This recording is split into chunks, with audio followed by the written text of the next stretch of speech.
This is a great honor for every fan of the Dallas Cowboys. I'm honored to be in the NFL.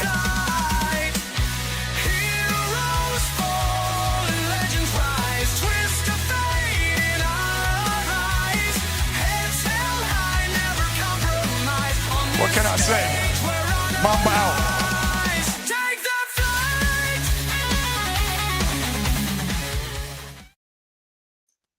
What is going on, everyone? Welcome to your Monday edition of the afternoon show here live, of course, on the Elite Sports Entertainment Network. I'll be your host and producer behind the scenes today, Logan Landers. We got a full cast and crew here on the show. Of course, right above me is Jay McLovin. Jay, how's you doing? How was your weekend? Hey, it's going well. It was a good weekend, honestly. With the exception of the Astros getting their butts kicked all weekend. Everything else though was generally pretty good. Not gonna lie, the weather's been good. Did a fire pit. Not too bad. It's all right. Not too bad at all. Of course, we got the father-son duo. We're gonna start off first with Mr. Tony Gonzalez. Tony, hope you had a good weekend. Oh, great weekend, man! Went to a festival. Me and Chris and my son, grandson, and my wife. A bunch of us went to a festival, big balloon festival type thing. Had fun. Then we come back and run back barbecue, and had a SummerSlam. And then yesterday I made food and we had SummerSlam. So other than the Reds choking a little bit, we had a pretty good weekend. And of course, our Reds fanatic up top in the top left, we got Gonzo, Chris Gonzalez. Chris, hope you had a good weekend, like Tony said, at the Balloon Festival, watching some SummerSlam as well. Oh, yeah, had a good weekend. Went and listened to a band play, watched SummerSlam, went downtown, ate some good chicken wings. He had some killer chicken wings, man. Oh, yeah. Hold on, Chris. What flavor did you do, man? Hot, or did you do a more savory? They only had a couple choices. I just got the spicy barbecue sauce that they had. I put just a little bit in my thing to try it, but it's actually barbecue sauce that's made here in town by a guy that lives in Muncie. He sells it around here, and they were actually using his barbecue sauce. So it's pretty good. It's not real spicy, but it has a little bit of a kick to it. I actually didn't need sauce, honestly. Really? Oh, yeah, it didn't need no sauce. The wings were cooked that good? They were they were cooked perfect. Yeah, I'd say sometimes for a lot of food, for steak, you don't want a whole lot of seasoning or a whole lot of, just sauces on it. Sometimes if it's just cooked good, that's all you need. So the ribs looked real good. I didn't get no ribs, but I ended up going with the wings. I was glad I went with the wings. I was a little disappointed in the beans, but other than that, everything was real good. Yeah, their sides wasn't the best. They could have been better. But I got the rib tips, and they were real good. You know what they say about my wife says about beans. Jay can't have that. Not allowed. Never had a good experience with any bean product. Matter of fact, when we go to Taco Bell and I go to bed, my wife specifically asked me to sleep on the couch in the living room just because of that. So you were stuck out there, brother. Well, I'll tell you, it's rough, man. Well, at least you guys got some food this weekend. You know who did not get any food this weekend? Those are the people at the MLB Speedway Classic. Food was sold out before the game even started. Merch was already done for. It was a 2-day event. Honestly, look, I thought it should have been a series rather than just one game. But we talked about it on Friday leading into it. The game was supposed to happen on that Saturday. They got rained out. They played, I think, maybe one inning, and they called it just because it was raining. It rained a lot here in Georgia. It rained a lot in Tennessee where the game was played. So they had to do it again yesterday. And obviously all the fans didn't show back up just because a lot of them didn't plan to stay that long. But it was still, I thought, just watching it, I thought it was very impressive. The fact that they were able to get all this done to put an actual MLB regulated field onto a speedway like they're in Bristol. Cool visual. It just seemed like the fan experience wasn't all great. But look, we know it was very gimmicky, very hokey. I do think it was a cool touch, though, that they had whenever there's a home run hit. You get fireworks and stuff normally at a ballpark, but for this one, they implemented the NASCAR feel to it. They had a pace car run around with a little flag out there, seeing a home run for whatever team it was. So that was cool. And I saw that Eli White, who hit 2 home runs on the day, he got some trophy. I don't know if it was if they brought the trophy from Bristol or if it was just one that they had made, but I saw a photo of him holding one up when the Braves got the win in that game, and close deciding ball game on that one. But now that it's came and went, let's talk a little bit about that before we talk about our kind of respective teams and who all's been hot and not since the All-Star break. But Jay, did you check out any of the MLB Speedway Classic this past weekend? No. I honestly did not. I did hear that it had gotten canceled after that first inning, and then I realized they played it the next day, but I didn't get to watch it. I did have one quick question. Acuna, I wanted to ask you real quick before we got started the show, and I didn't. But Acuna, I know he's out. Do you know how long? What is his injury exactly, and how long is he out? So he's on the 10-day IL. It's a calf strain, I believe. It's a minor calf strain. So he's going to be out. I think it's like 2 to 3 weeks, give or take. It's not going to be a long stay, but I'm in the camp, Jay, and I think a lot of people are, of you're not winning anything this year. There's no point in putting them back on the field. So I'm in the camp of just rest him for the whole season. You know, I get he missed a lot of time last year, but I mean, hell, you're not fighting for anything. You're not going for, at best you get a wild card spot, and even that's up in the air at this point. So I'm in the camp of just rest him, shut him down. Hell, I mean, Austin Riley got hurt during the Classic, so he's going to be on. He's going to be out for a couple of days or weeks as well. I mean, so when half the team's in the doctor's office, not on the diamond, I'm just in the camp of just leave it off and just crumple up the paper, throw it away, and come back again next season. But yeah, he's going to be out for a little bit. That did kind of kill the mood also, because a lot of people travel just to see Acuna play in that game because of the star power he brings. But it wasn't the case. I'm glad Atlanta got the win. That'll be a nice trivia question. All with the home runs and everything. But Tony and Chris, we talked about it on Friday leading into it, and I know you guys were away this weekend, but I'm sure you saw some highlights or just kind of photos of the game, and just kind of your overall impressions of that. And we're going to start with you, Tony. Yeah, I seen a little bit of it. I turned it on to my other TV in the bedroom to check it out. Yeah, pretty cool visual. I think it's a pretty cool event. I wonder if they'll do it again. I think they will. Maybe pick a different racetrack. I don't know, but or different type stadium. I thought it was pretty cool. It's a big mess. Definitely through things, having to cancel that one night and then go into the next day. So it kind of messed things up some. But yeah, I think it's good. Well, I mean, give baseball a lot of coverage. I mean, got their name out there. Claimed they sold like 91,000 tickets. So I mean, that's pretty impressive. So pretty cool overall. And Chris, I know you say you were eating some hot wings and stuff like that, but at least you weren't eating just plain nacho chips, tortilla chips, and hot dogs without any buns like some of the guys had to endure at the stadium. That was probably overpriced. I do know that the second day that they had to resume the game, they allowed fans to bring food in. And now, obviously, I think that's MLB's doing for not prepping enough food, because NASCAR holds these races. They hold these races. They know how much food and stock and inventory they need to bring in. But I don't think MLB, obviously, this is the largest attended crowd ever.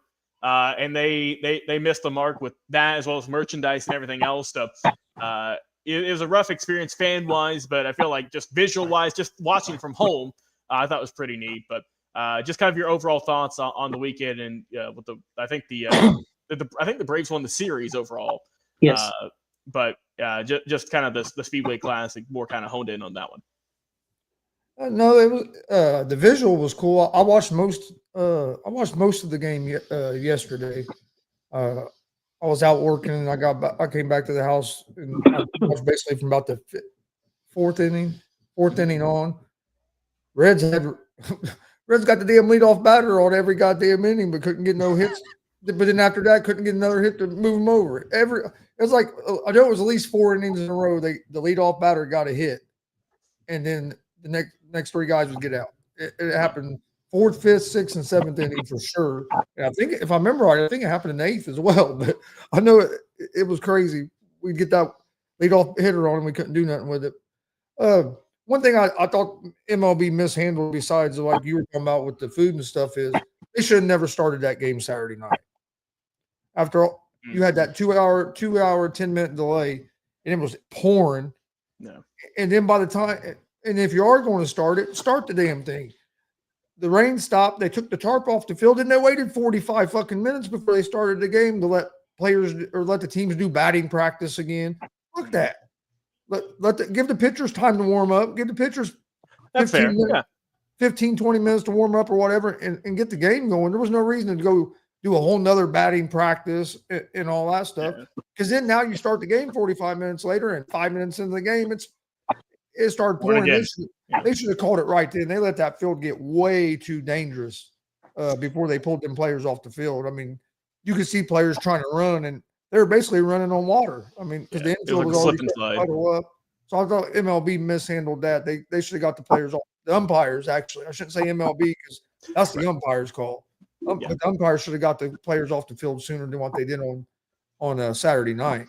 Yeah, that's it. Once they took them off the field, I knew they weren't going to start it back up Saturday night because it just kept raining. And they kept showing the radar on TV. Meteorologist Big Poppy was giving you the forecast. Y'all guys are really lucky, though, like you said, when they were slipping and sliding like that, because that could have been really bad for your teams. I mean, God knows how many injuries could have resulted from that.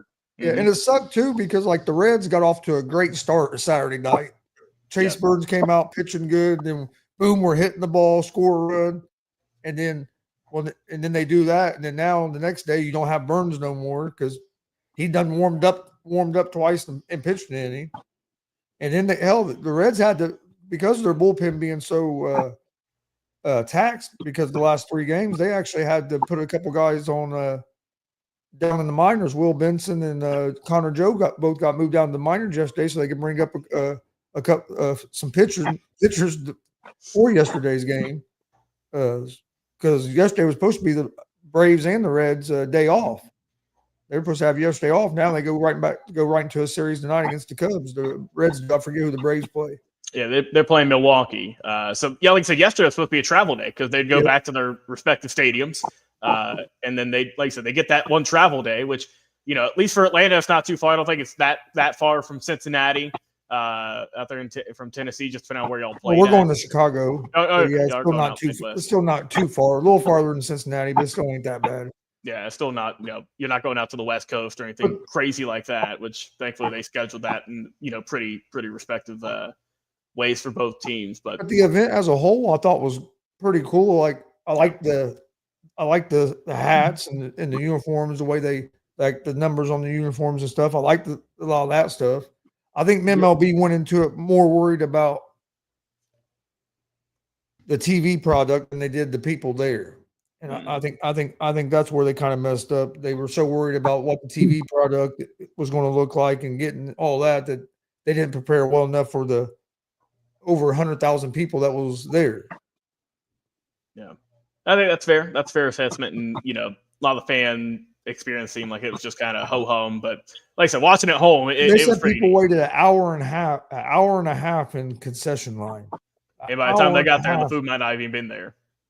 To get concessions like that, there's no. I mean, that's just ridiculous. Like Logan said, Bristol Motor Speedway has 200,000 people there on race day. And you know what I mean? And they're able to get through it. Like they should. You have to be a lot more prepared. They must not have had enough concession stands open. Because I mean, the way the track's set up, they might have only had so many on the part of the track they were using that they could use. That now I think about it, because that track's so big, you know what I mean? They were only using basically half the track. Right. So they might not have had enough concession areas available in that area. That might be something they're about to think about if they do it again, is where can we add more concessions, or maybe even open up some of that concourse, even if people ain't sitting over there, open up some of that concourse on the other side for food. Or something, because I bet you that was a problem they ran into, is because if you think about it, you go to these stadiums, there's so many concession stands on each side of the stadium. I'm sure a big racetrack like that's probably the same. And if you're only using part of that building, then you're cutting a lot of your facilities off. It wouldn't surprise me if they maybe took a year off and they want to try it again. Just because, like I think that they just kind of went with, not even NASCAR per se, but just with, whoever's over the speedway itself, that kind of NASCAR was kind of in the dark with this. But obviously we know that organization, that company, they know how to pack stands, right? They know how to, the right amount of food, the right amount of merch, and how to make things, just run more smoothly. And MLB is just kind of a shot in the dark. They were just kind of going for it and see what happened, and didn't really work out that great. one other thing I thought was cool was as well was that field is actually, I forget what college it's going to, but they're actually taking that field to a college. That field is going to be repurposed, and it's going to be the college is getting a new baseball field from the field that they set up there in Bristol. So I thought that was pretty cool. I can't remember. They said the name of the college during the broadcast Saturday night, but I can't remember the name of the college. I want to say Tennessee State, maybe something like that. Tennessee State. I mean, that is out there, so that could be it.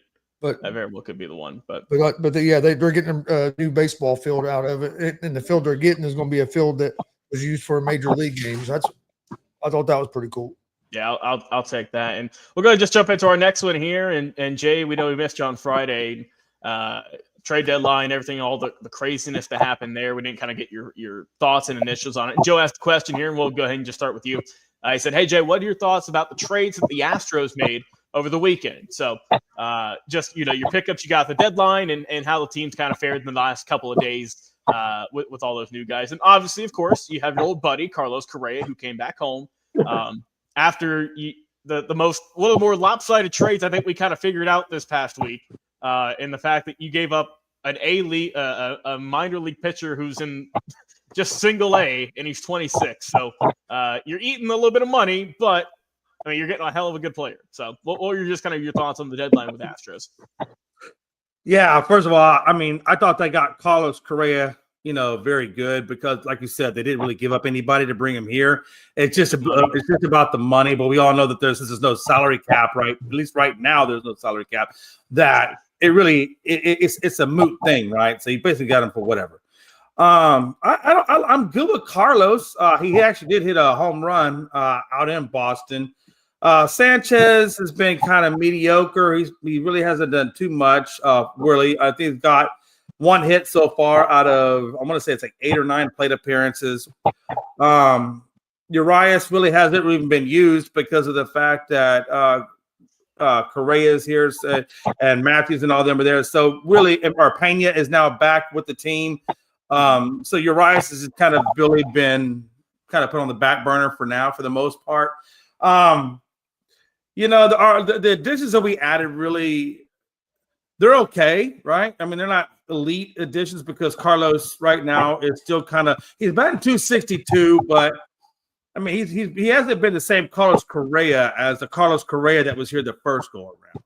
I know he's batting 262, but I still think and I'm hoping that this reunion with Pena and a reunion with Altuve will reignite the old Astros, right, where they had the more positive, high-end energy. I just haven't seen the energy out of the Astros that I'm used to seeing in previous seasons, and I think that's why we're struggling so much right now. And I do think Carlos Correa has, in batting practice, kind of got on to the Astros hitters about not being aggressive enough and things like that. So we'll see what comes out of it. Right now, I mean, I just think we're lateral right now. If we're not, and almost to the point where we're actually going a little bit less than lateral right now. So I don't know. I mean, it's early, right? I mean, we're still only in August. We still got the whole month of September to get through. We'll see what happens. Jake Myers, hopefully, will be back soon.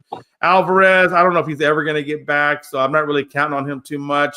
Pitching wise, maybe Garcia comes back, maybe and Javier comes back, and our Arrighetti comes back between now and the middle of August, I'm hoping. So there's a lot to still be seen from the Astros, but like everybody knows, we're on a 3-game skid, and Seattle's 2.5 games back, and it's not looking good for the Astros right now. It really just isn't. So we'll see what happens. But in terms of what we got, we didn't really give up a whole lot to get what we got. So I guess in terms of giving away the future, we didn't do that, which I'm glad that we didn't give away our future to bring in people. But yeah, we're status quo. Yeah, I'm about to say, and like I said, right now you're on a little bit of a skid right now. You've lost 3 in a row, which isn't, push the panic button or anything crazy like that. You are 2-8 in your last 10, which is a little bit alarming. But kind of on the bright side, though, is that the other teams in the division who are also kind of in contention, they've also they haven't taken advantage of your losing ways of recently. I mean, both. If you look at the standings, Seattle and Texas are both 5-5 in their last 10 bowl games. So they've both played 500 ball and have not been able to kind of get over the hump there. And we know, like you mentioned, Seattle's 2.5 games behind, and Texas is 4.5. And then you got Los Angeles and Oakland, not Oakland, just the Athletics, because they dropped their first name, just kind of hanging out and playing spoiler. That's how it's going out there in the AL West. But let's keep it in the American League. We're going to go up to the East, though, because we want to talk about our boy, our friend Frankie, his team, the Yankees. Not great this past weekend. They got swept for the first time ever, which I couldn't believe this. For the first time ever, they were swept by the Miami Marlins, who were really the Florida Marlins, and like I said, they've been around for going on 30 years, if not more at this point.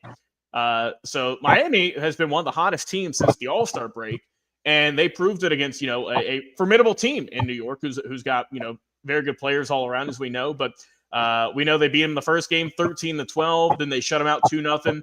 Finally, they got the deciding win the other day, 7-3. And Jay, they're going up against your team, the Houston Astros, later on tonight, 6:40 Eastern is when first pitch is going to be. So we'll keep it with you. First off, what do you think coming into the matchup against this team, who is red hot, who's one of the best teams in the league since the All-Star break? I mean, how do you fare? Do you think you just kind of go out there, you get the series win, you looking for a sweep, obviously, or do you think that Miami might have the upper hand at this point in time? Yeah, it's just that because Marlins, correct me if I'm wrong, Logan, they didn't buy anybody. They sold a piece or two, but they didn't buy anybody. So the fact that they did as good against the Yankees and they didn't buy anybody and they sold people is interesting to me. And it makes me nervous right now because right now, I'll be honest with you guys, I don't have any faith right now in my Astros. I don't know from night in and night out if we're going to get a win or if we're going to take an L. Because if you look at the last series between the Athletics and everybody we played since the Athletics, that's really when I think this downward spiral has occurred with the Astros. It started in that Athletics series. We've been rough. I mean, we've been ugly baseball for quite some time now. So I don't know what we're going to do against Miami. I pray to God that we at least win the series against Miami so I can talk smack to Frankie. But in all honesty, man, I mean, I don't know what we're going to get from this Astros team, to be honest with you.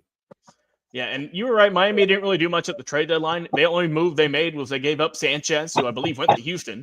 And other than that, they kept all their big names. They kept Alcantara, I know he has struggled, but he is a former Cy Young winner. They kept Cabrera, another good starting pitcher they had. So, it's a team that if you don't really follow them, you don't really know a whole lot of guys. That's just kind of how it is because you don't get a whole lot of media coverage with them. But they fought back to 500. I think it's the first time they're at 500 since basically the start of the season. So they're a team who's young. They're trying to make a go at it. I think at best they'll get a wild card spot if they can even get that. It's just right now the East is tough with both New York and Philadelphia. They both we saw what they did, both of them at the trade deadline. They were pushing all their chips in. So we'll see how it goes. Of course, we know last year in the East, I think 3 of the 4 teams made the playoffs. So, 3 of the 5 made the playoffs with Washington also being out. So it's just a tough division. But Tony, I know you were saying just around the league, another hot team in the league was the Milwaukee Brewers and how well they've been doing. They're going to be going up against the Atlanta Braves tonight. So just kind of what are your thoughts overall on Milwaukee? And also if you have any on Miami about how they've both done after the trade deadline, after the All-Star break, and if that's kind of shocked you, as we're just starting off August. Yeah, Miami snuck up on me. I mean, they're at 500 guys, and the Reds are 4 games out of the wild card. So that means right now at 55-55, that means the Marlins is only 6 or 7 games out of the wild card. So they're back in the race. So you got to watch out for them. I mean, we've had teams a few years ago, wasn't the Nationals to come out like from last place and went all the way and won the World Series. So you never know. So you got to keep your eye on the Marlins. The Brewers are right now the best team in baseball. Again, could that be too early? Could they be peaking too early? I've always called them the cockroaches because they seem like I don't think they have the best team, but they're always seems like they're in the playoffs and always contending, not necessarily for a World Series. But could this be the year that they step up for the World Series? But the Cubs are only 2 games behind them. So, I mean, our division with the Reds and the Cubs and the Brewers, St. Louis has fell off. They were doing pretty well, but they finally fell off. It's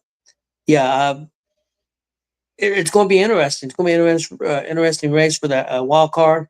If you look at the moves that San Diego made, and the moves that the Reds made, you got to think San Diego did more and more for four behind them. So we got to step up our game if we want to have a chance. But yeah, I like what Milwaukee's doing, and like again, I'm shocked by the Marlins, but yeah, I think you have to watch out for them. Big series for Houston tonight. Yep.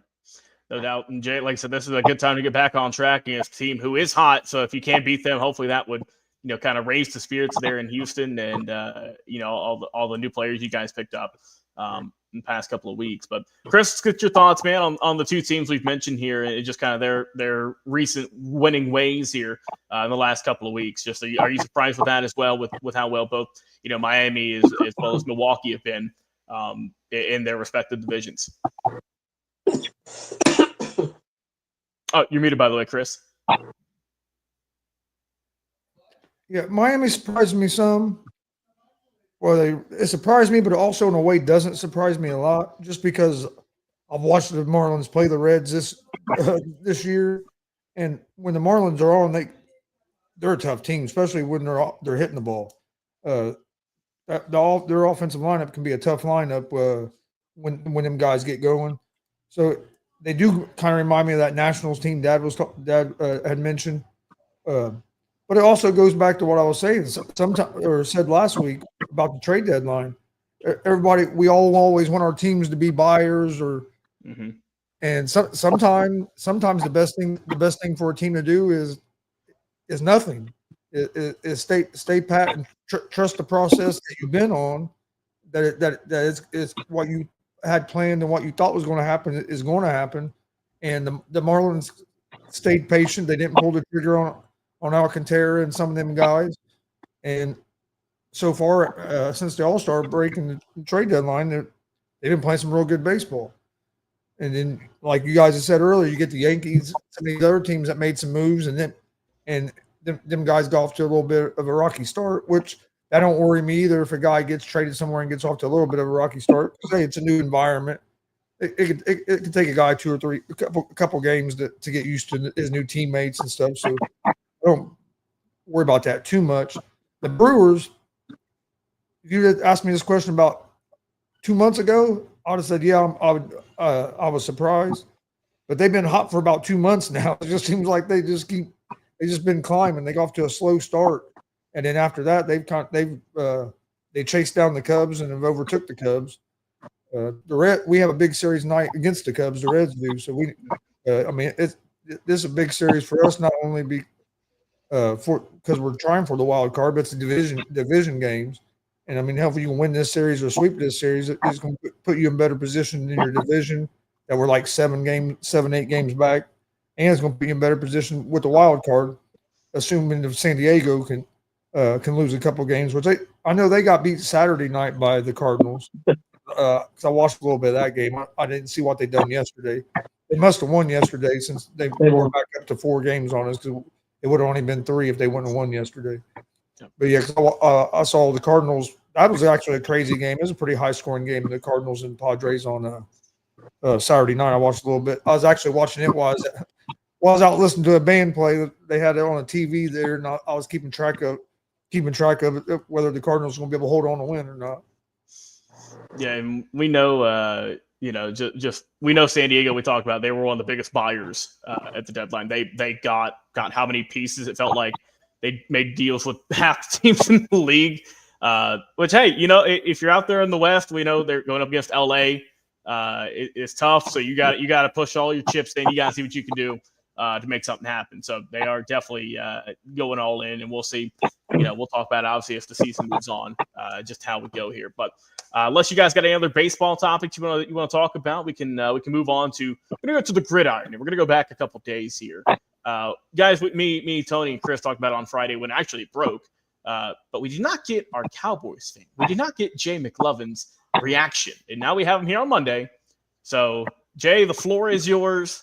Micah Parsons, Jerry Jones, upcoming steel cage match, or are they going to resolve it behind the scenes? They're going to get that contract signed, or is Micah going to be wearing a different uniform? Yeah. Micah. Jerry. It's like it was a good marriage when we first got them together. And now it seems like it could be an ugly divorce as we watch them part ways. Now, Jerry has made it emphatically clear. I am a hater. Damn right. But he has made it emphatically clear that we shouldn't be quote unquote worried as fans. We shouldn't lose sleep as fans that this will all get done. I am worried, Jerry. I've been worried for the last 20 years, honestly. The first 10 I gave you, the last 20 I have been worried. When you watch Jerry, it's like he loves the attention. And I don't know what his deal is. I don't know why he won't meet with Micah Parsons' agent. I don't know why he wants Micah all to himself, closed doors to get this contract hammered out. But Jerry, good God, man. Steven, no. Jerry, no. We're going to put you on the back burner for a second. Stephen Jones, I want to talk to you for a minute.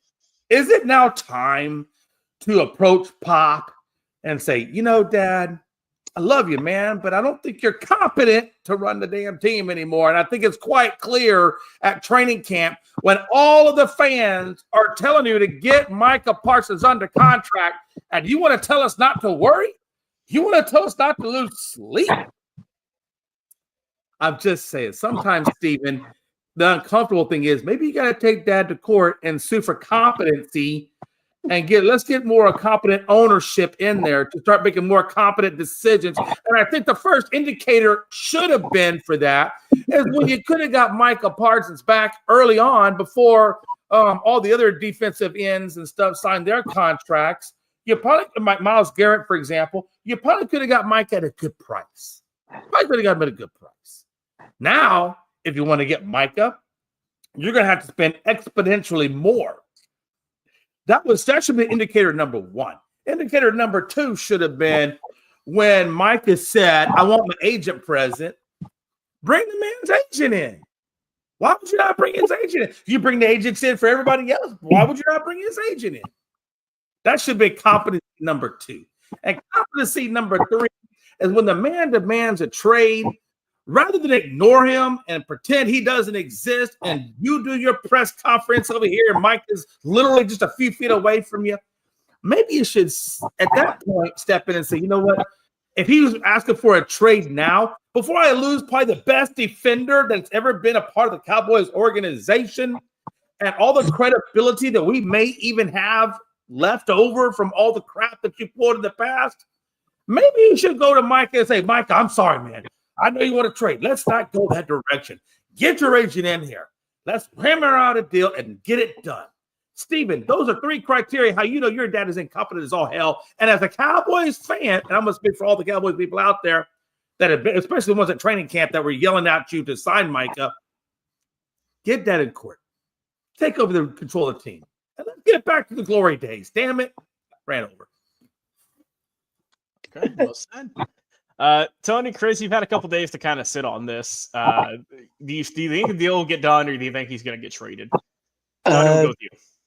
I know that Jones made a statement. There's no way that he's trading Parsons. So don't sound like he's going to trade him. So I would think a deal's going to get done. I think Chris said the other day, these guys come out and say stuff and blow a lot of smoke that I want out of here. I want out of here. Like Chris said the other day, the guy from Cleveland did the same thing, and 2 days later he signed a contract. So, I think it'll get done. That's just my opinion. Yep. And Chris, your thoughts on it? Yeah, I think it gets done because I don't see Jerry Jones trading Micah Parsons, and I don't see Micah Parsons sitting out for a whole season. So either Micah Parsons is going to play without a new deal, or they'll get it done. But I think it gets done. They always get it done. I think some of this is on Jerry, but I also think some of it's on Parsons because like Parsons' agent hadn't even reached out, like saying how much, like what kind of price range they're looking for or anything. So I think it's been terrible communication on both sides of it. We all can sit here and say Jerry Jones should have got it done earlier, which I agree. But the problem with that is too, we don't know if Micah Parsons would even negotiate with him earlier because Parsons isn't stupid. He knows, hey, if I wait till after Myles Garrett and TJ Watt get their deals, I'm going to get more. I mean, all these players are trying to wait on these other guys to get these deals because they know that's going to help them. That gives them some more leverage. So I think they're both, and I think with Jerry kind of ignoring them after he requested a trade, I think that's just both sides trying to use what leverage they believe they have. But I think they get it done eventually. Or if they don't get it done, I think Parsons will play because I don't think he's going to sit out a whole season. It just hurts you too much to sit out a whole season. We haven't seen it work out for guys. All you're doing, you're losing money you're never going to get back. And then a lot of the guys, when they sit out of the season and come back, they're not the same player no more. So I think he plays this year no matter what. It just will be under contract or will because is this the last year of his deal? I believe it is. Yes. Yes, this is the last year of his deal. And to address what Chris is saying, I tell you one thing, Chris. I understand what you're saying. He probably was wanting more money, but Jerry really screwed the pooch, not wanting to talk to his agent. You know, if you talk to somebody's agent and you treat him with a little bit of love and give him some of that good honey and get all them bees coming in and being attracted, you might have a better shot at least negotiating the deal rather than him either A, closing you off altogether and wanting to trade, or B, wanting to. Maybe there would have been a little bit of, maybe there would have been a love in there, right? But here's the thing. You know what I think is going to happen, honestly, if I were to tell you how this is going to probably play out? I guarantee, I bet you any amount of money that Jerry franchise tags Micah and then probably tries to work out the deal afterwards. You can't franchise tag him. Franchise tag he can't franchise tag him until next year. Franchise tag deadline for this year's already passed. So well, yeah, that's what I'm saying. And that's the case, with the franchise tag till next offseason. Yeah. And then he might not even be able to do that because if that's the case, wouldn't his contract have ended? And at that point, he would just be a free agent if he plays this year. You know what I'm saying? And then if he plays this year, and I think he's unrestricted free agent next year because he's played out his rookie deal at that point. Right. So I think he'd be free if he wants to go somewhere else. He can. So I guess really, like to what Chris just said about that deadline for franchise tagging him has already come and gone. At this point, you're done. I mean, you're going to play out that season and be done, right? Unless they get a deal done at some point, you know, unless they either do it in training camp or they do it in the off season. But I mean, this year he is stuck there, right? It's not like he's, like I said, but like Chris said, he's not going to. I don't think he's going to sit out the whole season. Who was there was a Chiefs player, I think it was last year or the year prior. I think it was a defensive player, Chris Jones. Chris Jones sat out for, I forget how many games. He sat out for a handful of games. Yeah, I think like the first 2 weeks. Yeah, he sat out for a little bit of time before KC ultimately said, all right, we're going to give you some money. Now, I could see Micah doing that, perhaps, because it's not, if he sits out 2-3 weeks, and if Dallas, doesn't perform, if their defense is horrible at that point, obviously it's going to take a hit if one of your star players isn't there. Then I think Jerry could be like, all right, look, we need you. We'll pay you whatever you want. Come back to the team, play for the season, and we'll throw some extra bonuses or whatever in there just to sweeten the pot. That could definitely be something that also happens, but. Like I said, you got him for this year, Jay. He's going to be on the field this year. There is no question about that. The question is he going to miss any time because he just doesn't want to show up? That could be a factor. I mean, we've seen guys miss time in training camp, no doubt. We saw, Tyreek Hill last year. I don't think he showed up to camp for a little bit of time in Miami. You see guys do it, pretty much every offseason now for damn near all the teams. So that's just kind of the lay of the land right now. But he'll still be in Dallas for at least this season. The real question is after the season, the off season, or if you can get a deal done or not. That's the big factor. And the reason I don't think he'll sit out a whole season is he's at training camp. Yeah, he's not. Right, he's there. He's not participating. He's holding in or whatever, but he's there. If he was going to be, to me, willing to sit out the whole season, he wouldn't be at training camp. He wouldn't be worried about that $50,000 fine because if you're dug in, you're going to sit out the whole season. You're going to lose all that money anyway. So you wouldn't be worried about the fine. So to me, that's a sign that he's not going to sit out the whole season. So I think he'll be playing. I think they get a deal worked out. You think before the season? Yeah. Okay. I think here in the next few days, I think it's going to be a lot like the Myles Garrett. Myles Garrett come out, didn't want to be in Cleveland no more, wanted to be on a team where he could win Super Bowls. It wasn't about making money, and then 3-4 days later, he signs the biggest contract. And I think it's going to be pretty much about the same with Micah. I think by the end of this week, they'll have a deal done. Now, real quick, Jay, before I go to you, I think my thoughts is I think they're going to drag this out. Like I said, I know Jerry said before he doesn't want to trade him. He wants to keep him. You know, that's his guy or whatever. But I think that if I'm Parsons' agent, right, who kind of got the short end of the stick on this deal, I'm saying, hey, let's ride this out for a little bit. You know, let's make him sweat a little bit just to kind of, in a way, get back at. I'm not saying sit, you know, not sign anything. I think he will re-sign Chris before the season starts. But I don't think it's going to be I think they might, you know, because the official preseason starts for a lot of teams is Friday. Colts play Thursday. Yeah, Thursday, Friday, around that time. So I think it might be, you know, halfway through preseason or maybe even the last week of preseason before, because we've seen guys sign deals the last week of preseason going into the regular season. That could very well be the case too. The agent says, look, let's hold out for as long as we can before they have to meet our demands, or eventually they just cave with whatever the figure will be. We don't know, obviously. So I think that could also be, you know, another way that the agent and Mike could go about things to try and get as much money as they can. But Jay, let's get your final thoughts on this one here. One thing real quick, because I kind of a question about it. Because what you just said does make sense for the agent, but what if Jerry is thinking, let's see what happens, and if we're getting our asses kicked the first 4, 5, 6 weeks of the season, our defense isn't looking good, we're not going to re-sign him, we're going to trade him, get what we can for him. Why give him all that money if we have to rebuild our defense and rebuild our team? So I wonder if Jerry Jones is kind of looking at it like that, is I'll see how we get off to the start of the season with a new head coach and everything. And if things aren't going good, maybe he'll want to try to trade him instead of committing a bunch of money to him. If you feel like you got to kind of rebuild your team, rebuild that defense.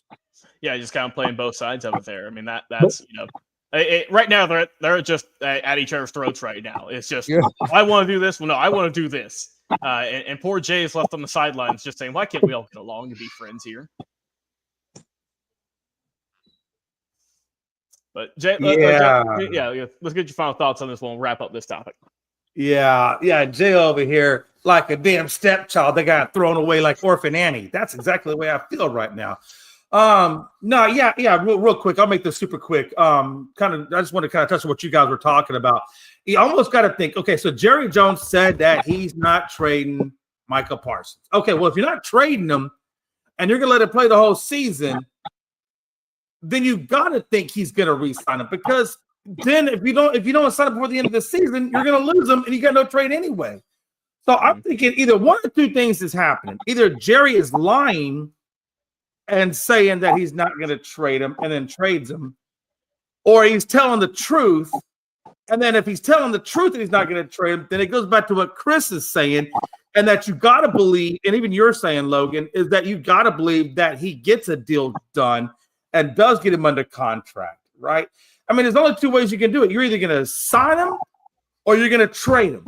You're not going to let him just walk out at the end of the year and you don't get anything for it. That I can't imagine. If that was to happen, then that would be my fourth reason why Stephen Jones should take Jerry's ass to court and say my dad is completely and freaking incompetent to run this thing, and I need to take over charge. I'll be honest with you. So I do believe that Jerry probably is telling the truth. I do think that a deal will get done, because you got to think too, if Jerry gives it's going to be in Micah's best interest this year to get a deal done.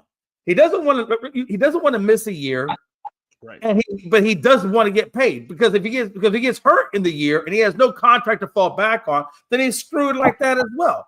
So you got to think at some level a deal's got to get done, and Micah would sign the deal if Jerry presented it to him and it met whatever that he would sign and not care about the trade.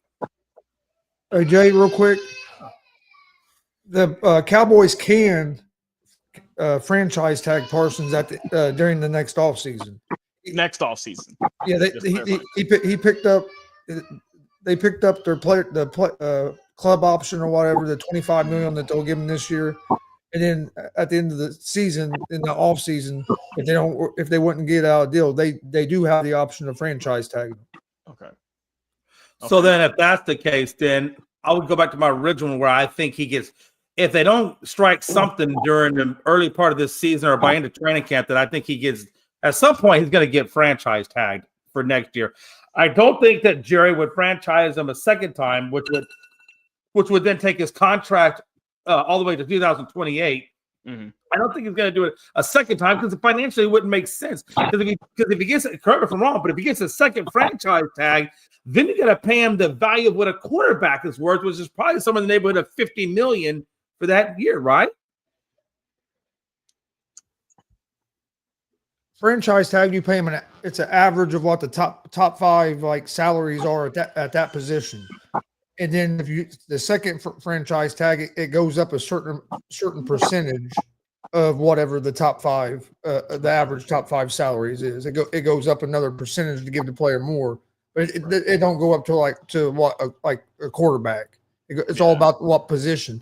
And that's another thing Parsons is mad about because they picked up his club option. They listed him as a defensive end, which not linebacker, which saved the Cowboys money by listing him as a defensive end instead of a linebacker. So that's another thing that they're going back and forth about. It's all in the wording, isn't it? It's all in the small details, like you said. But it's just that cat and mouse game. That's just how it is. But we'll see if the deal gets done. Into training camp, going into the season. In the preseason.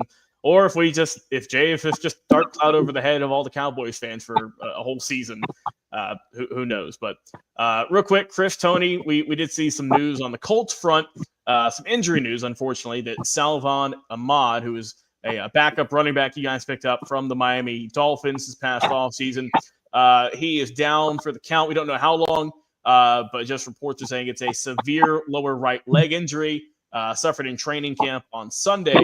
It was during just some practicing when undrafted free agent Trey Washington tackled Ahmad with a now, as we know, illegal, with a hip drop tackle, which you can't do anymore. So he's going to be out. Like I said, it's a backup running back. So, it's not a starter, thankfully, but you never want to see any of you guys get hurt.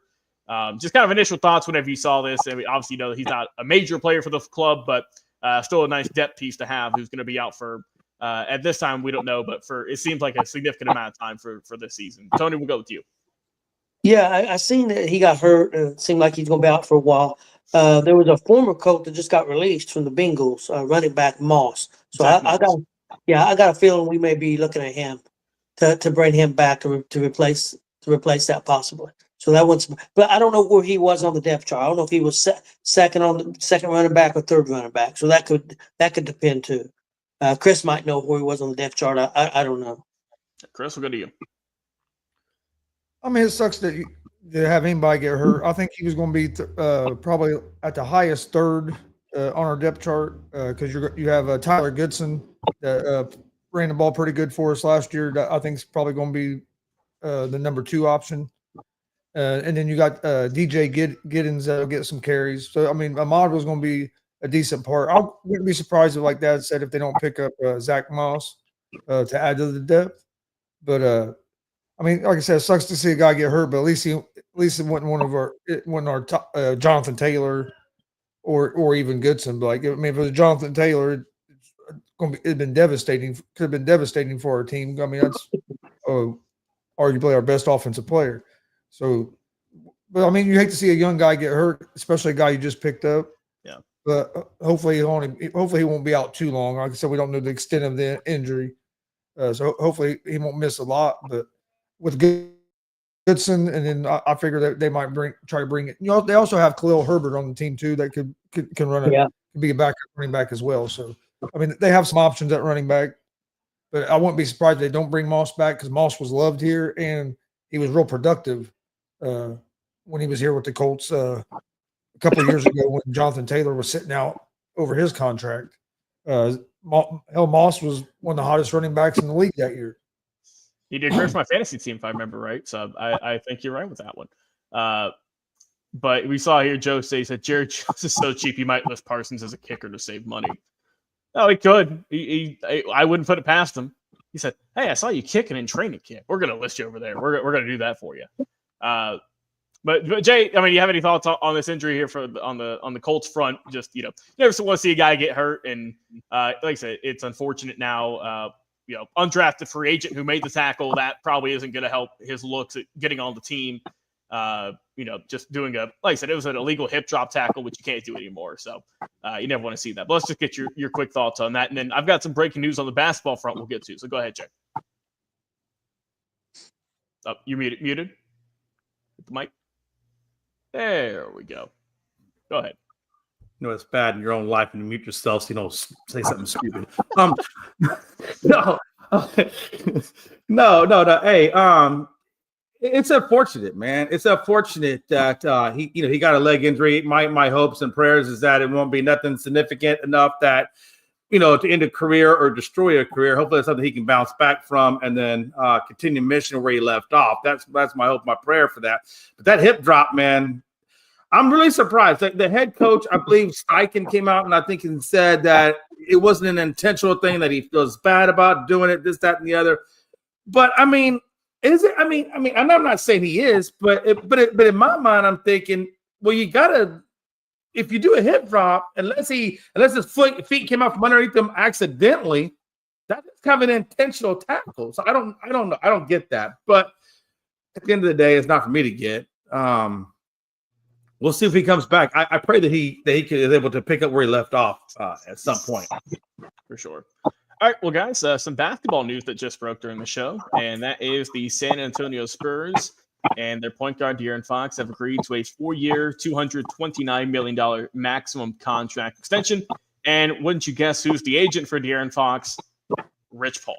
So another big deal done by basketball's top agent there. So he's going to be there through the 2029 and 30 season. As we know, they picked him up at the trade deadline this past year. They did in San Antonio. And he had a pretty good run there. Now, we know San Antonio's a very kind of a different team this year, obviously. We know that officially, we know that there's going to be a new head coach on the sideline officially for the first time since my whole life, basically, with Pop stepping down. But we know they got Wemby, who is an absolute force to be reckoned with. They've got some young pieces over there in San Antonio. Now they lock up a point guard for the foreseeable future, someone who's been productive, been around the league for some time now with Fox, and can kind of do everything. He can shoot the three, he can play some good defense, he's quick, he's agile. So I think it's a good move. You had to pay him, obviously, and we know that they lost Chris Paul to the Clippers, who was kind of their de facto point guard / backup last year.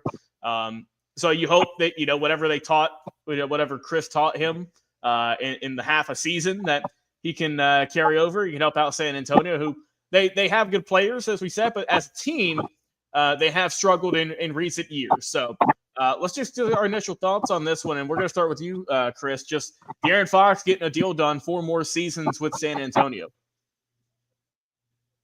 It didn't surprise me.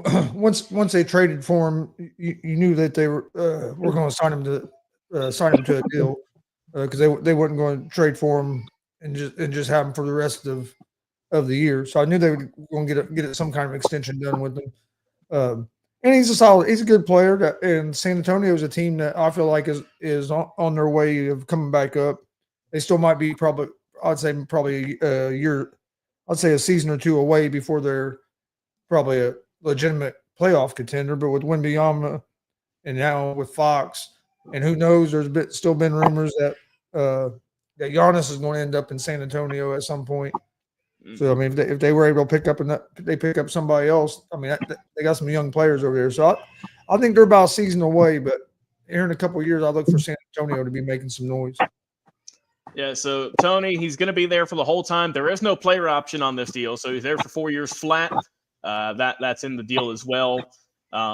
Like I say, he's been only there since February when they got him in the trade deadline. And I mean, how do you think? We all know that the Spurs drafted Dylan Harper this past year, number 2 overall, another young guard, son of Ron Harper. We know a great player himself, but a super young team. Now Fox is in a way kind of looked at as a veteran on the team.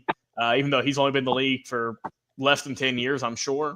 But do you like the move for the Spurs? And are you kind of in agreement with Chris? Is okay, it's a good move, but they're not going to get to the playoffs quite yet because we know how stacked the West is. Yeah, they're a young team. I love the move. I kind of agree with Chris. I think as early as next year, not this year, but next year, they could be a playoff contender. And I would say possibly 2 or 3 years, maybe a team that could contend for a championship. So, but they're young. It's still maybe a piece or two away, but I think that they're building for that. So I love the move. I think I like what San Antonio's doing a lot. So the jury's out on the coach. We'll see, but I think they'll be fine there too. So I like what they're doing. And Jay, I'm going to kind of ask you a different question here. So we know Fox, he played only in, I believe, 17 games last year with San Antonio. He played in only about 62 overall between Sacramento and the Spurs, but we know he did have a season-ending injury. He had a pinky, something in his ligament there that he shut himself down in mid-March. So him and Wembanyama only played in, I believe, 5 games together last season. So you never really got to see a whole lot of chemistry. But overall, though, just looking in those 17 games he had while he was hurt with San Antonio, he averaged just under 20 points a game, 6 assists. On the season with combined, he averaged 23.5 points, 6.3 assists, and 4.8 rebounds as well. And we know he had the 60-point game in November against the Nuggets, which kind of really put him on the map. It just kind of his scoring prowess. But I mean, do you think? I mean, look, it's a pinky injury. It's not, it's not an Achilles or it's not nothing like that. But I mean, it seems like it's going to be something where he took the time off. The Spurs weren't doing anything really last season, so you shut him down early, let him rehab, and now you sign him to a multi-year contract to where him, Wembanyama, Harper, and Sochan, et cetera, they can start to gel and get ready for this upcoming season. But what are your thoughts overall as the other team out there in Texas gets a deal done? Oh, hold on. Hit the mic. There we go. See, I'm getting really good at this. Yeah, there you go. I'm proud of myself. You know what I think about this, Tony? Gonzo, you're old enough that you're a part of that old school NBA. Babyface Logan, you don't know nothing. You were born in 2000. But get it right. Bro, you're like 3 years old. Come on. I was still born in the 1900s. Listen, man. Let me tell you something. The whatever that residual hair you have on your chest, that stuff is just, calm down. Calm down over there. Let the grown folk talk. Hold on. Go. Yes, sir. Yes, sir. No, I'm sorry. I should be rude. Look, here's my thing. Tony, Chris, Babyface. Back in the old school days, you just take that little pinky finger, take your little ring finger, take that crap up. Let's roll, baby. Nowadays, this little blister. That's a career ender right there. Let me just go ahead and sit my happy ass on the bench and ride it out. That's what I think about it. Soft is what I'm trying to get at. These dudes are soft. But I regress. Now he's going to come back this year. As long as we can avoid any kind of catastrophes, De'Aaron Fox, if I say his name correctly, is a good player. He's a 23.5 point player. He's a good guy. He can score, and he's going to run the point. And then you got Dylan Harper. Dylan Harper put 16 points on Cooper Flagg's Mavericks on their last summer league game. Although Cooper Flagg put up 31 points, but that's neither here nor there. But in 20 minutes, he put 16 points on the board. That tells me I do believe Dylan Harper is going to go through the rookie stuff. But I think it's going to be a great addition. I think San Antonio is quietly putting together a really good team. I think silently they're doing really good things over there. And I do look for this Spurs franchise, which has always been a good franchise when it comes to putting a competitive product on the court. They're rebuilding themselves to the glory days. I really do. The amount of talent that these guys are putting out there is incredible. I think it's just going to get better as time goes along, to be honest with you. And God forbid if Giannis does decide to leave Milwaukee, and if he does wind up signing over there with San Antonio, I guess Harrison Barnes will be regulated to second team duty or bench duties, coming off the bench at the power forward spot, which then obviously Giannis would occupy. And when you got Giannis, and you got Wembanyama, and you got Vassell, and You got Harper. And then you got Fox thrown in there. That's a pretty good, talented guys. And then if your coach can match or it come anywhere near close to the type of coach over the term that Pop is, man, San Antonio is going to be I have a feeling they're going to be a beast at some point. I would say within the next 3 years, and maybe be sooner than that. I'm just going to give them a little bit of latitude and say 3. It could be sooner, depending on what goes on with Giannis. But you give 2 to 3 years, I'm telling you, man, this team's they're gonna be dangerous. It's gonna be a dangerous team. That's how I feel about San Antonio. All right. Yeah, we'll see how they do. But like I said, I like the move. I think we're all agreed. It's a good move from San Antonio. They're locking up their future.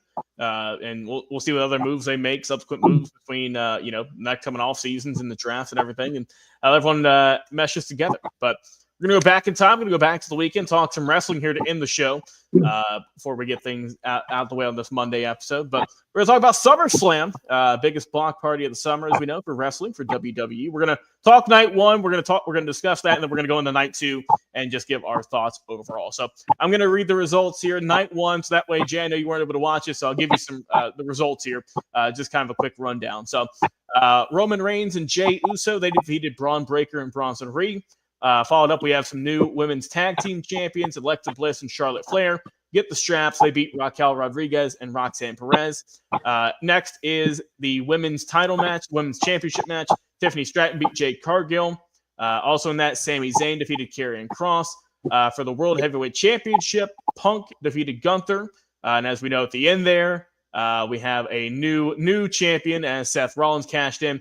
And, of course, the biggest match of the night, guys, we saw the team of Drew McIntyre and Logan Paul beat Randy Orton and Jelly Roll. So, no subsequent order, obviously. That was not the main event, Jay. Don't worry. But just kind of going through it there. But night 1, overall, what did you guys think of it when you watched it? Tony, we'll start off with you. Night 1 of SummerSlam. I really enjoyed it. The main event match with Punk and Gunther was outstanding. Probably, for me, match of the year so far. The women's match at Evolution, the 3-way was really good. So it's pretty close between them 2 matches. Old school match, dirty, gritty, had some blood. I really loved it. Went, I think, over 30 minutes. So I really enjoyed the match. And then to have Seth Rollins come do the cash in and the way they did it, because there was a lot of rumors out there that he wasn't hurt. He was hurt. What was the deal? He comes out on crutches and then acts like he's going to walk back to the locker room and then throws down the crutches and cashes in. So it was very well done. So I really enjoyed that match. I thought Jelly Roll did an outstanding job, and what he did, again, he's not a super great athlete, of course. He lost 200 pounds, but he took a couple of big bumps. He took a frog splash through a table. Yeah, to the table. That's props for your first match, man. Yeah. He touched some stuff and did some storytelling. I thought it was very well done. Really enjoyed that match. I like that Charlotte is getting over with the crowd. I think a lot of that's due to Alexa Bliss, helping them soften things up a little bit. So that's going the right direction. I really enjoyed the show. I give it probably a B+, close to maybe even A- with that main event. But I really enjoyed the show. I thought it was very good. Yeah, and Chris, let's get your thoughts on it. Kind of the highlights and the lowlights of the night. Obviously, we know the cash-in kind of took all the thunder from everything else. Obviously, that was a big moment where it was Seth and feigning the injury. He had the crutches. He walked back, and he said, actually, no, my knees are fine. He's all good. So that was kind of the big moment there that kind of took the breath away from everyone. All the CM Punk fans are pissed, right? He finally, after all this time, he's fighting for the title. He's going at it for a little bit longer. The old veteran now. He finally gets it, right? He beats Gunther, who's, been one of the more dominant champions in the last 5 years, we'll say. Bloodies him, beats him to a pulp, gets the title, and then the biggest hater in the world, Seth Rollins, comes out, beats the crap out of him with the briefcase, stomps him, and beats him while wearing some long jeans and a big chain. And he's the new world champion. So, Gonzo, what are your kind of highlights and lowlights you thought from night 1? Then we'll get into night 2. Yeah, I thought night 1 was good. I was impressed with Jelly Roll. I went back and watched that match last night because I didn't watch it all on Saturday night, so I watched it last night. And he took dude took a lot of bumps. Nobody can say that dude he was scared or he's not tough because he. I thought the storytelling was good, where it looked like they were going to take him to the back, and then he was like, "No," and he got back in there. That splash that Logan Paul did onto the table was outstanding. I mean, the height and the body control he showed on that splash, I thought was great. And then main event as a hell of a match, real good match. Mm-hmm. I loved it. Rollins came out because it made me right, because I've been saying from the beginning that that it was a work. Yeah. I've been saying from the beginning that it was a work. so I like that. Of course, I will like that part. But I thought CM Punk, that was one of the best matches I've seen that dude wrestle in a long time. Yeah, definitely since he looked real good. And Gunther is just, I don't know how he is, but I still feel like he's kind of underrated. I still don't feel like people give him the credit of how good he really is. Now he did cut the hell out of himself. He cut himself pretty fucking deep because he bleeding everywhere.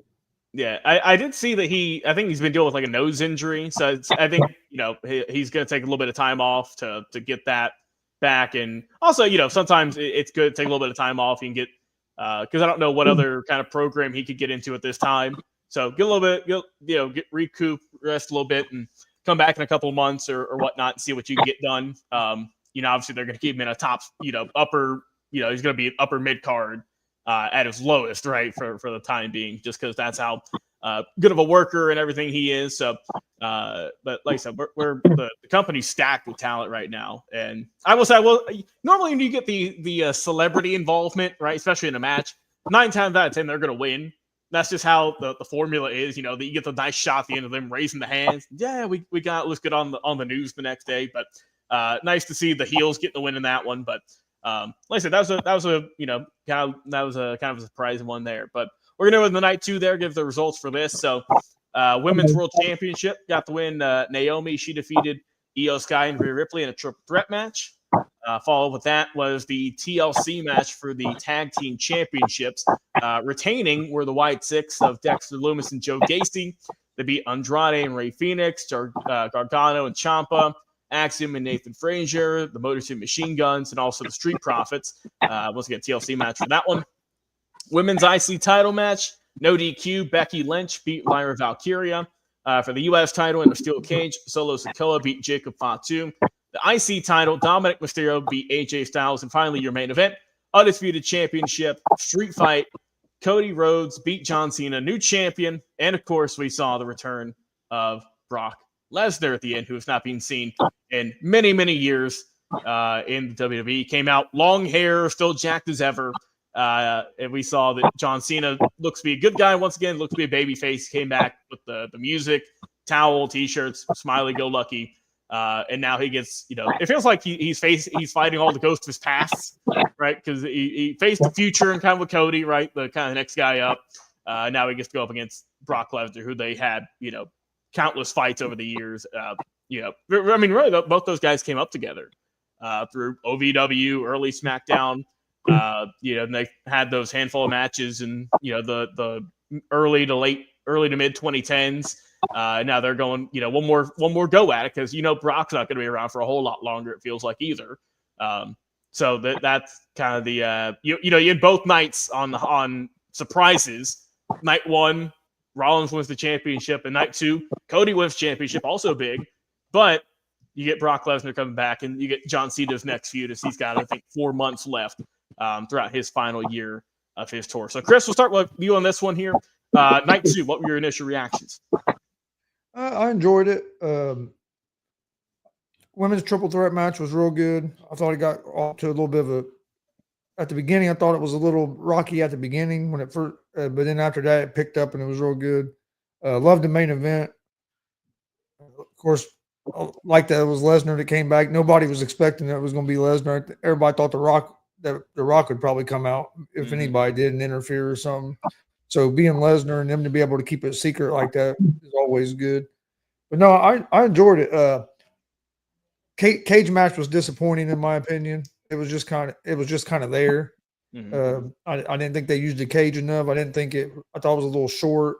I really didn't care for the cage match, and I was actually looking forward to that match going in because I thought Solo and Jacob Fatu was going to kill it, and to me that was the match of the night that just didn't live up to what I thought it would be.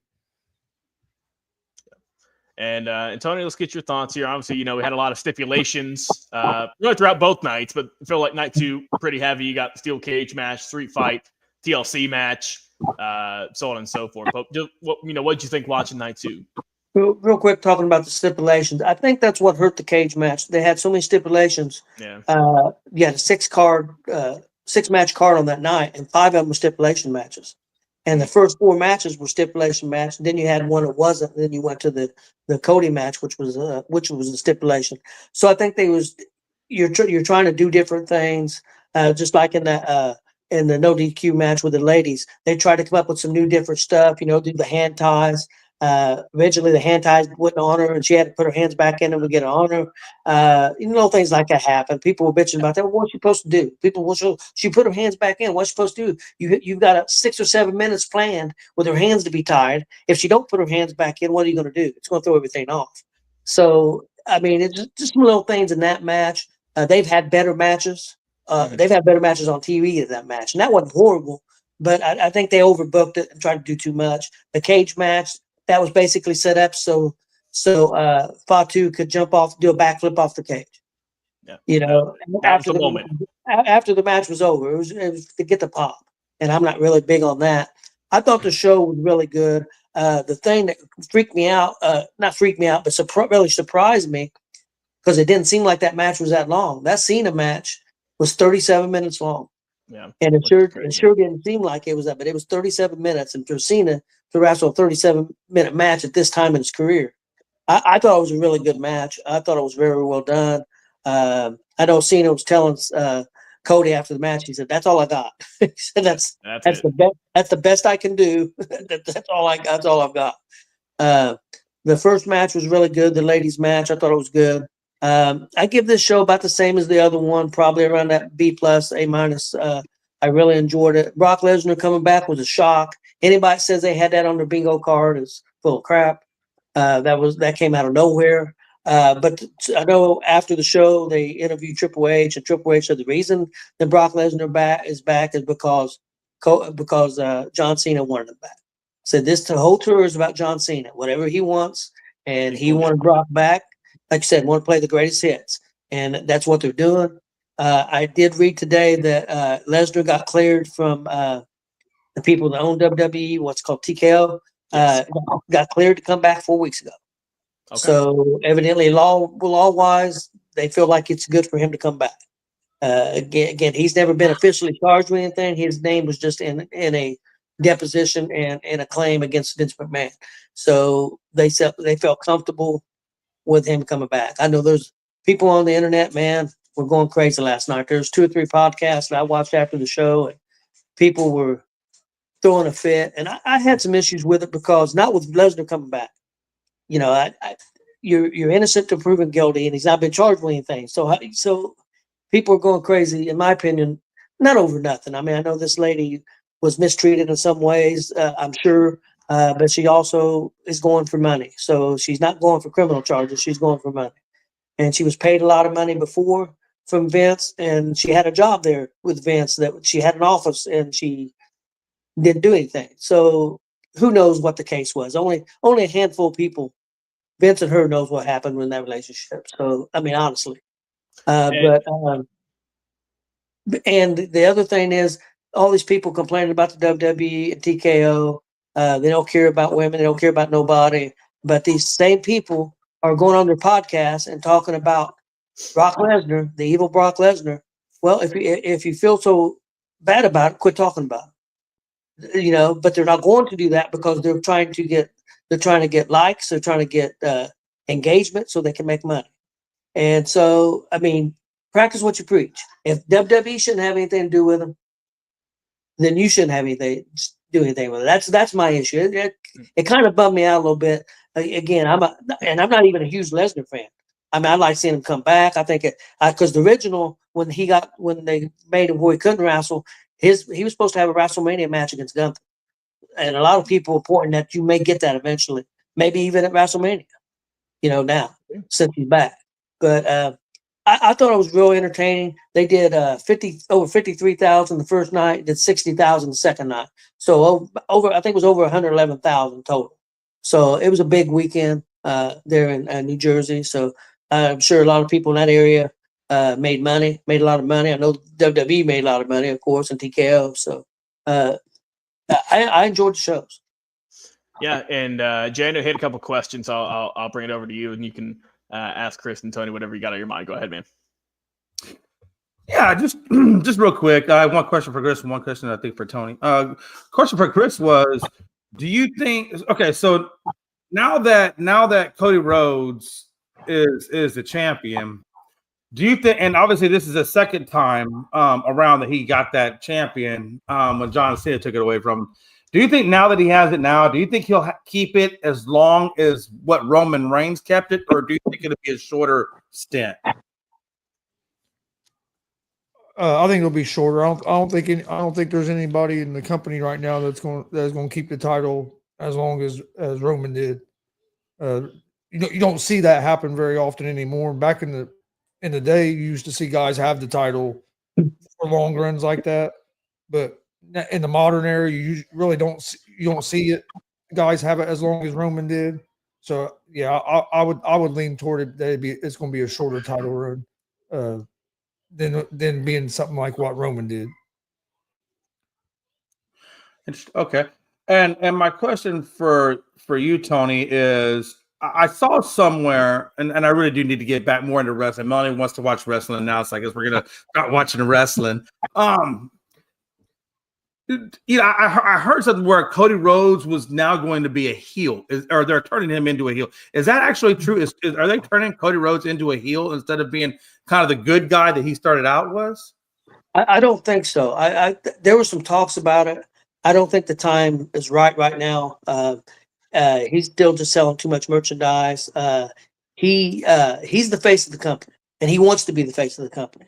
So and that's what that kind of match was last night. It was kind of Cena losing that match, kind of passing the torch. So I think that's one reason why they had Cena turn babyface, because Cena turned back babyface Friday night on SmackDown. So he came into so it's two baby faces against each other. I mean, it was a street fight, so they both did anything they could. Cody did a little bit more than what Cena did. But no, I don't think so. It's interesting because I don't know what's next for Cody. I mean, you know what's next for Seth. You got Seth and Punk. Mm-hmm. You know what's next for Cena. You're going to have Cena, at least in the short term, Cena and Lesnar. And Cena's only got roughly, maybe 4 months left. He's got to the end of December, and then he's done. So I don't know what's next for Cody. So that's going to be interesting. I still think we see Randy, unless Randy Orton's enjoying being a face so much. I still see a big program that you could have with Randy Orton and Cody because of their history. And I think you'd have to turn Orton heel. So I think that's where they might be going next. You think you think they build that to like a Survivor Series a little bit later on down the line, into kind of like one of the major pay-per-views? Yeah, you could have them turn. I think that's a WrestleMania match. If you but you could plant the seeds and have them turn before then, or it could be a deal if they're now. One thing that did happen, and I wanted to mention in that show the first night, Braun Breaker did get hurt. He did hurt his knee, and they did have to be helped to the back, and he did come back out after Seth won, but he did have a brace on. Haven't heard how bad the injury is. Hopefully, it's nothing serious. He did say he had some swelling in his knee, because I think they're getting ready to push Braun. And could it be something like a Braun Breaker would get a push against Cody at WrestleMania? And you could always do Roman Reigns and Cody 3. They've only had 2 matches. That's something that you could do and you could make big money with. So there's a lot of different ways they can go, but Cody is a true face. He loves getting there early and meeting fans and signing stuff, and he's the face of the company. He will never say no to anything. Whatever they want to do, he'll do. So they haven't had a face like that since Cena. And then before Cena, Chris, who was it? Probably Hogan. So I mean, there's only been 3 or 4 kind of faces like this in the history of wrestling on the WWE side. And so I think they're going to be cautious about giving that away. because of the money they can make with Cody. So I mean, I could be wrong. I think you could see, because Cody's been a heel before. That's been many years. Mhm.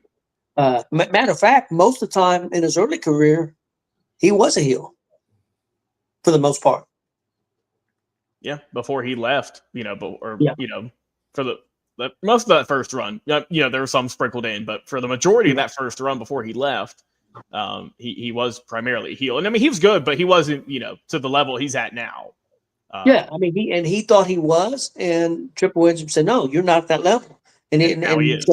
So he left, and he went out and proved himself. And Triple H and all of them, they believe him. So I mean, he's been pushed to the moon. I mean, the last 4 years, you couldn't ask for a better push. Good point. All right, well, guys, any final thoughts here before we wrap up the show here on this Monday? No, I don't have any final thoughts. I just wanted to say it's been a hell of a good week. I think overall in sports, and I'm curious to see what happens over the next week in terms of baseball. Now we got football, preseason's opening up. It's gonna be amazing. That's all I got. I got one question. Mhm. How worried are you guys about the Yankees? They're 4.5 back. They're in third place in the division. They're not even second. The Red Sox overtook them. They're still in a pretty good spot in the wild card, but Texas is 2 games out of the wild card right now, with New York and Seattle in front of them, but barely. Are you worried about the Yankees? I think they'll be all right. I think they'll be fine. They're in a rough patch now. They were in a rough patch earlier, we know, but I mean, it's not going to be easy. They're not going to be coasting towards the end of the season. I'll say that much. The acquisitions they got, the trade deadline, not the best first impression. We'll say that much. That's about as worst as you can, that's about as bad as you can be for the most part for those guys. Your first outing. So I think they'll be okay, but I mean, they're not world beaters. You know what I mean? They're not number 1 seed at the moment. Like I said, there's still plenty of time to turn it around, and we know they have some good. Obviously, they got great players, they got good pitching staff, they got good hitters. I've seen a lot of just mental errors on their side here recently. A lot of base running errors, a lot of fielding errors, stuff that like I say, you just gets in your psyche, and that can it affects your play, and that costs games. So I think they'll be okay. Like I said, in the East, it's a little. I mean, Toronto is definitely on the rise. Toronto's on the rise in the East right now. Boston is kind of hanging on. You know what I mean? They got some good players, but Boston also was pretty quiet at the deadline. They didn't do a whole lot, but that could also be the case, like we saw in Miami, who got red hot. They trust their guys. They got a pitcher or two. They got Dustin May, but he has he's not what he was a couple of years ago. So I think New York will be okay in the East right now, but I think it wouldn't surprise me at all if Toronto kind of overtakes them for that top spot in the East for at the end of the season. I